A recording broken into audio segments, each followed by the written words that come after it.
Hello everyone, and welcome back to Wiki Reading. Today I will be reading about Lamashtu. In Mesopotamian mythology, Lamashtu is a demonic Mesopotamian deity with the head of a lion, the teeth of a donkey, naked breasts, a hairy body, hands stained with blood, long fingers and fingernails, and the feet of Anzu.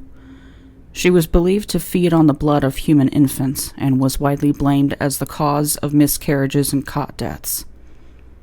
Although Lamashtu has traditionally been identified as a demoness, the fact that she could cause evil on her own without the permission of other deities strongly indicates that she was seen as a goddess in her own right.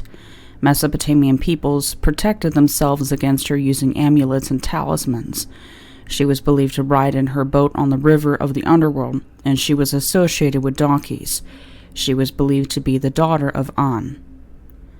Lamashtu's father was the sky god Anu. Unlike many other usual demonic figures and depictions in Mesopotamian lore, Lamashtu was said to act in malevolence of her own accord, rather than at the god's instructions.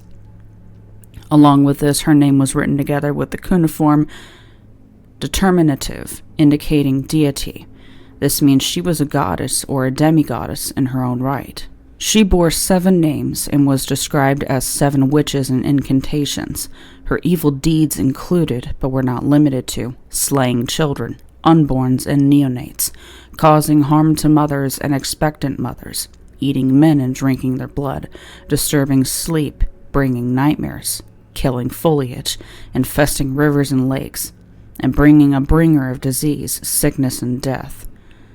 Pazuzu, a god or demon, was invoked to protect birthing mothers and infants against Lamashtu's malevolence, usually on amulets and statues.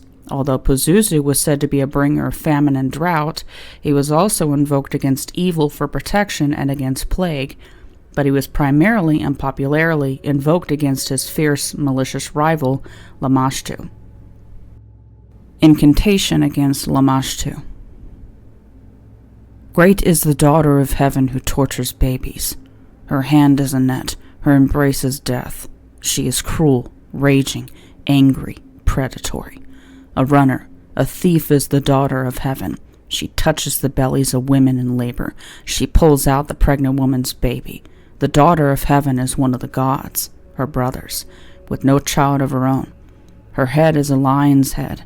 Her body is a donkey's body. She roars like a lion. She constantly howls like a demon dog.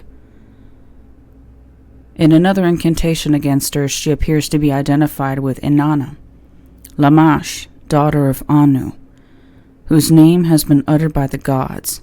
Inanna, queen of queens, Lamashtu, O great lady, who seizes the painful Asaku, overwhelming the Alu. Come not nigh what belongeth to the man. Be conjured by heaven.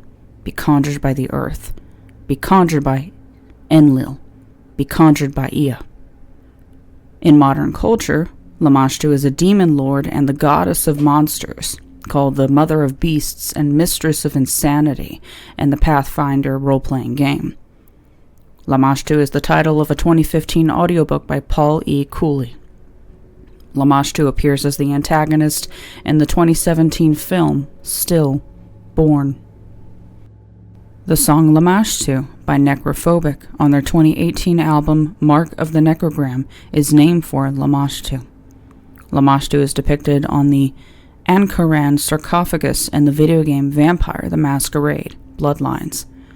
Lamashtu appears as the demon who possesses 2 young girls in The Exorcist Believer. Lamashtu is worshipped in the 2022 Spanish horror film Venus. Lamashtu and her connections with Lilith are presented in the book Lilith and Lamashtu, Legends of the Ancient Abyss by Michael W. Ford, October 2024. Lamashtu is summoned in a 2025 Saturday Night Live sketch featuring Lady Gaga. In Constantine TV series, directed by Daniel Cerrone and David S. Goyer, Lamashtu appears in the 8th episode, The Saint of Last Resorts. In that episode, protagonist John Constantine invoked Pazuzu to fight against it. The episode was written by Carly Ray and directed by T.J. Scott. An Akkadian incantation and ritual against Lamashtu is edited in Text Auster Umwelt des Alten Testaments, Volume 2, 1988. It is glosed as an incantation to dispel lasting fever and Lamashtu. A prescribed ritual involves a Lamashtu figurine. A sacrifice of bread must be placed before the figurine and water must be poured over it. A black dog must be made to carry the figurine. It is then placed near the head of the sick child for 3 days, with the heart of a piglet placed in its mouth. The incantation must be recited 3 times a day, besides further food sacrifices.